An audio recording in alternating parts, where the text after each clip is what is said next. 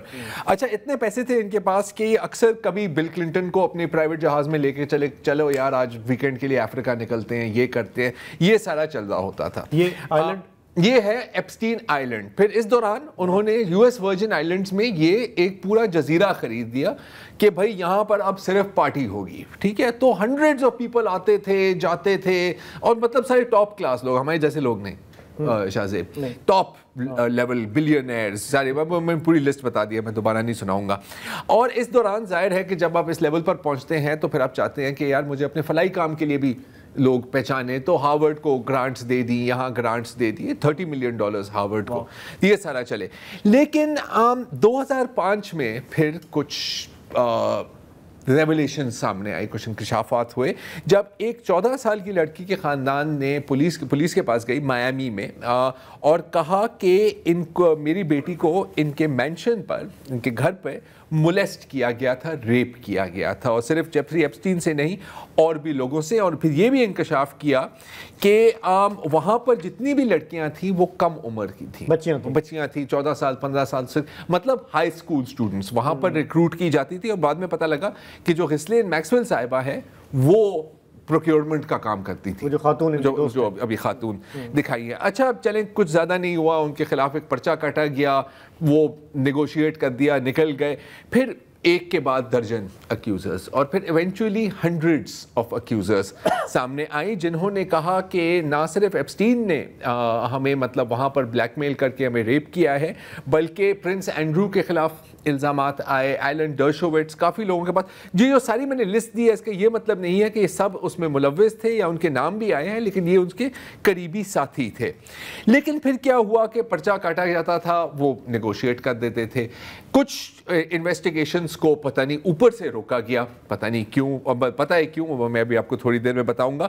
اور کہیں کہیں وہ پلی بارگن کرتے رہے کہ یار میں چھوٹے جرم کا اعتراف کر لیتا ہوں, بڑے جرم پہ مجھے آپ معاف کر دیں. یہ گیم چلتی رہی, اور یہاں پر پھر بڑی کنسپریسی تھیوریز نے جنم دیا کہ یار کوئی تو ہے جس کا ہاتھ ہے اس کے اوپر, یہ کیسے نکل جاتا ہے ہر دفعہ. مطلب صحیح ہے, پیسے بہت ہیں لیکن پاور بھی اس کے ساتھ بہت ہے, یہ پاور کہاں سے آئی.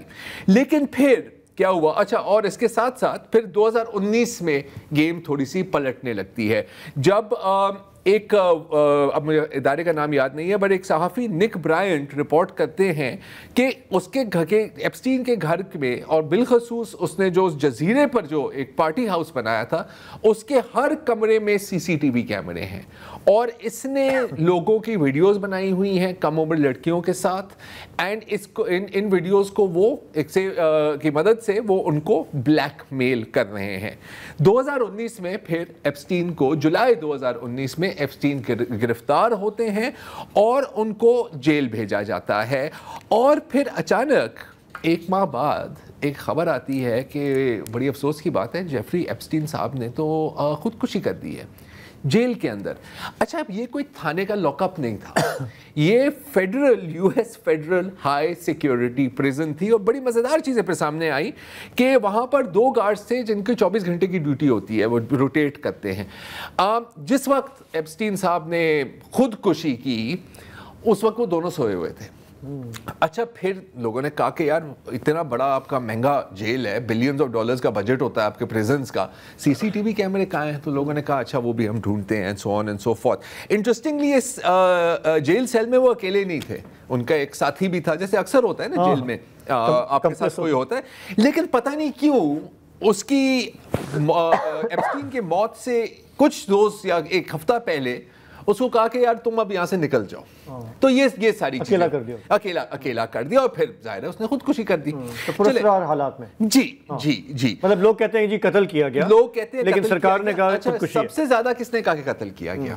ڈونلڈ ٹرمپ کے سپورٹرز نے, جس میں ایلیکس جونز ہیں, جس میں کیش پٹیل جو اس وقت ڈائریکٹر FBI ہیں, آپ نے دیکھا ہوگا نا, بہت بڑی پھٹی ہوئی آنکھیں ہیں ان کی, وہ یہ والے سر, وہ کہتے تھے کہ سر, یہ پوڈ کاسٹر تھے نا پہلے, اور یہ کہتے تھے کہ یار نہیں, اس میں کور اپ ہے, اور کور اپ کس نے کیا ہے؟ ڈیموکریٹک پارٹی اور جو بائیڈن نے, کیونکہ اس میں بل کلنٹن کا نام آ رہا ہے, اس میں اچھا میں اقتدار میں آ کے سب کو بے نقاب کروں گا, میں اقتدار میں آ کے سب کو بے نقاب کروں گا, یہ وعدہ ہے, یہ وعدہ ہے. اچھا کچھ حد تک یہ وعدہ پورا بھی کیا, کیونکہ جب ٹرمپ آئے تو سارے اس کے بیس نے کہا کہ اب تو انصاف ہی انصاف ہے نا, اب we will make America great again, ان سارے لوگوں کو ہم بے نقاب کریں گے. اور جو پھر اقتدار میں آنے کے بعد جو اٹارنی جنرل ہیں امریکہ کی پیم بونڈی صاحبہ, انہوں نے کہا کہ سر یہ تمام فائلیں جو ایپسٹین کی ہیں نا اس کی پوری لسٹیں کہ کس کو کون اس کا کلائنٹ تھا کون, وہ میری ڈیسک پر ہیں, اب آپ دیکھیں کہ کیا ہوتا ہے. ٹھیک ہے, لیکن پھر اچانک آج نہیں سوری کل خبر آتی ہے کہ جی ڈپارٹمنٹ آف 2 پیج کی خبر میمو آیا کہ ڈپارٹمنٹ آف جسٹس نے پوری تحقیقات کی ہیں اور کوئی اس میں کلائنٹ لسٹ نہیں ہے اور نہ ہی ہمارے پاس کوئی ثبوت ہے کہ کسی نے بھی کسی قسم کا کام کیا, اور نہ ہی یہ ویڈیوز ہمارے پاس اویلیبل ہیں. اچھا پھر ایک دم آپ دیکھتے ہیں سب سے یو ٹرن. پیم بونڈی جو 1 ماہ قبل کہہ رہی تھی کہ جی ڈیسک پہ میری چیزیں پڑی ہوئی ہیں, وہ کون ہے؟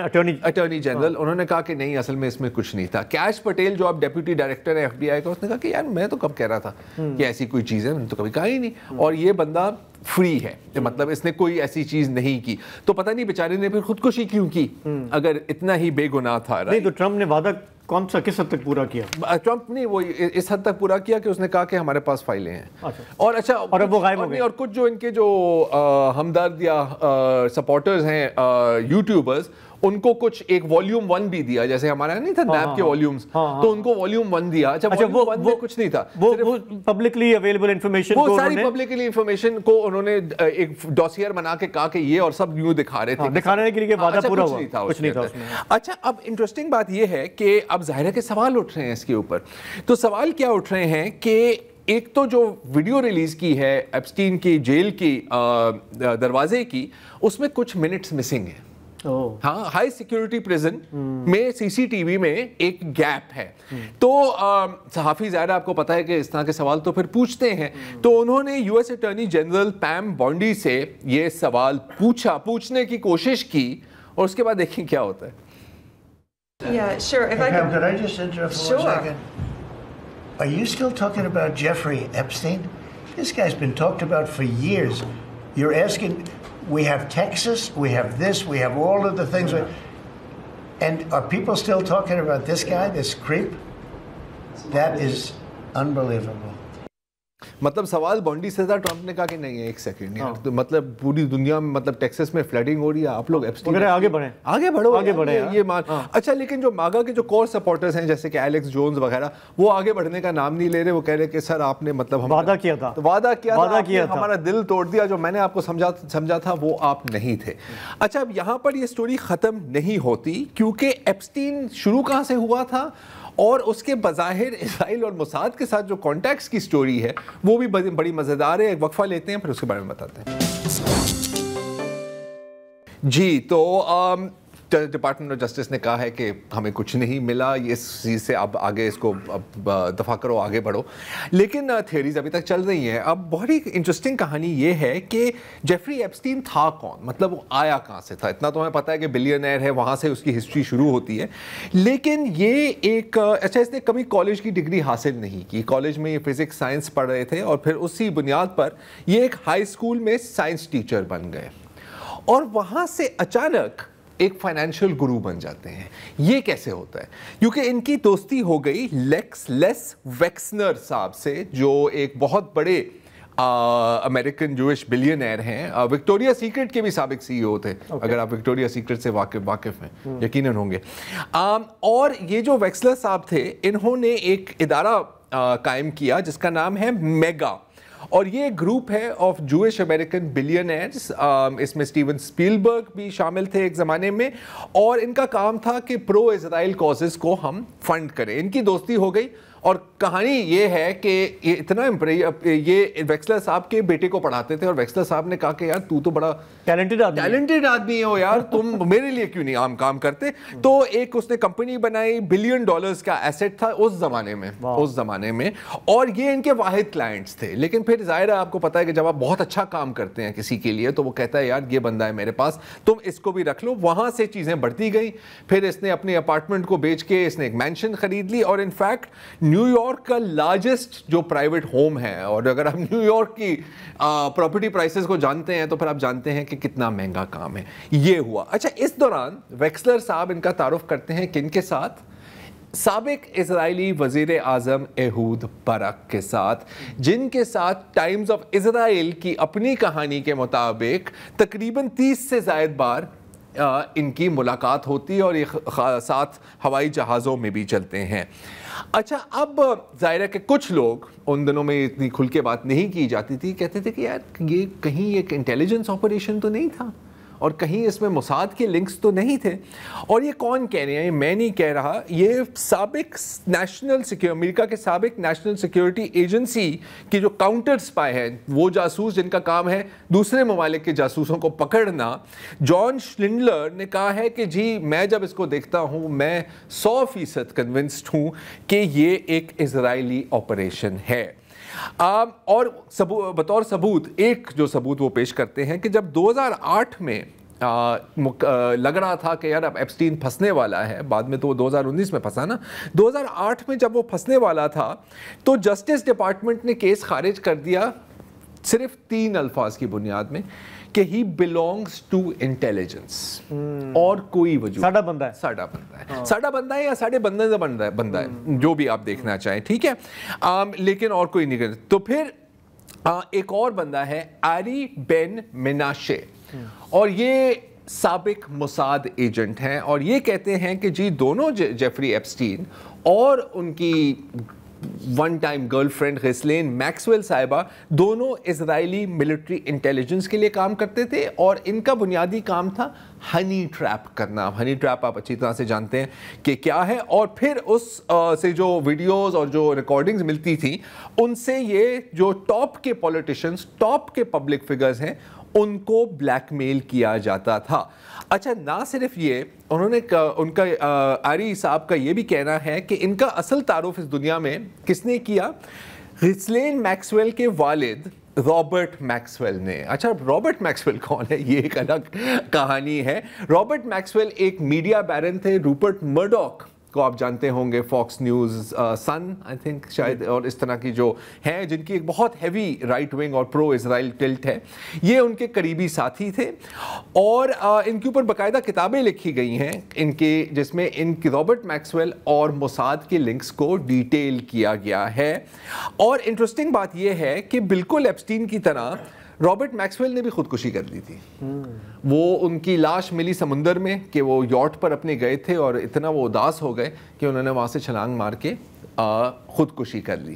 یہ تھی ان کی سٹوری. اچھا, ایک اور خودکشی بھی ہے اس پورے سلسلے میں, اور وہ ہے ورجینیا گویفرے کی. ورجینیا گویفرے نے الزام لگایا تھا نہ صرف ایپسٹین پہ, یہ ہے ورجینیا, بلکہ پرنس اینڈرو پر بھی, کہ ان دونوں نے مجھے مولیسٹ کیا ہے, ان دونوں نے مجھے ریپ کیا ہے.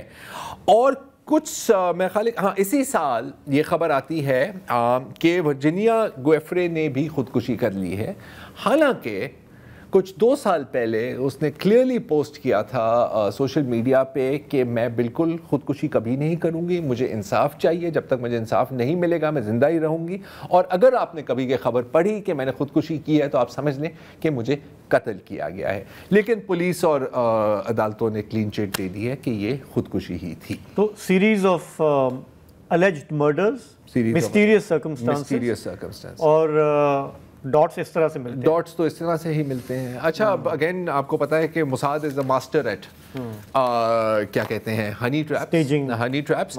اچھا, انٹرسٹنگ بات یہ ہے کہ جب ایلون مسک, ہمارا بڑی ہے ایلون مسک, جی, اس کا جب, اور ڈونلڈ ٹرمپ کی تھوڑی سی چلے آسان الفاظ میں پھڈا ہو گیا جب ان کا, تو اس نے بھی ایک ٹویٹ کی تھی کہ ڈونلڈ ٹرمپ از ان دی ایپسٹین فائلز. بعد میں وہ ٹویٹ ڈیلیٹ کی تھی. آج بھی میں ان کی ٹویٹس دیکھ رہا تھا تو وہ کہہ رہے تھے کہ یار کیا ہوا, اور اس نے کاؤنٹ ڈاؤن بھی لگا دیا ہے کہ یار یہ کتنی دیر میں انصاف ملے گا, وہ جو لسٹ تھی وہ کہاں ہے. تو یہ ہے, تو مطلب بیہائنڈ دا سینز دنیا کی جو پاور پالیٹکس چل رہی ہوتی ہے, بیہائنڈ دا سینز یہ ہو رہا ہوتا ہے. اب اگر آپ اس تھیوری کو مان رہے ہیں تو بہت چیزیں ایکسپلین بھی ہوتی ہیں کہ جو دنیا کی جو سب سے پاورفل, صرف پولیٹیکل نہیں, سیلیبریٹیز, پبلک انٹلیکچوئلز, وکلا, وہ کیوں اتنا کتراتے ہیں اسرائیل کی مذمت کرنے سے. کیا ان کی کوئی ویڈیو یا کوئی فائل وائل تو موجود نہیں ہے کسی ٹیل اویو کے سیکرٹ کمپیوٹر یا سیکرٹ لاکر میں.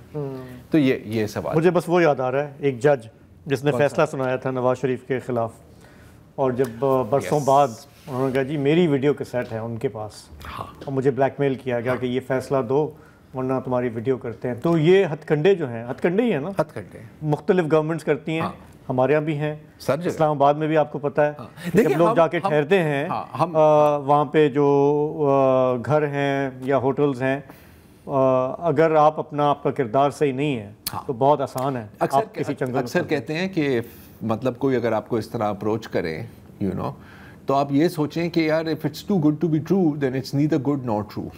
تو اس کے پیچھے کوئی گیم ہے, لیکن بندے کا ایگو ہوتا ہے آخرکار.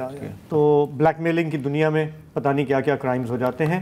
آج کے پروگرام میں اتنا ہی, ہمیں یہاں اجازت دیں, کل آپ سے پھر ملاقات ہوگی. خدا حافظ, شب بخیر.